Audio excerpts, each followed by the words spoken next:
Hi, Kat and Tin. Ayan, nagluluto tayo ng dinner. Si Papsi nasa Mancom sa office. Hinatid si Kuya today. So, ayan. Sinasangkot siya natin ang ating chicken. Bago natin lagyan na adobo marinade na lang nilalagay natin para nakatimpla na. From Marca Pina. Ayan. So, pag lumabot na yung chicken ng konti, lagay na rin natin ang ating papaya. So, ayan. Sinasangkutsapan natin ang ating chicken. Stay safe, Kat and Tin. So, ayan. Lord, patuloy mo pong alagaan si Kati at si Christine. Huwag po silang papabayaan. Lagi po silang patnubayan. Lord, pati po kami ni Papsi, our parents, our brothers and sisters and their families. So, sana magigligtas po kaming lahat.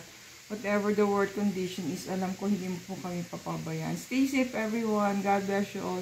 Thank you for watching. See you on our next video.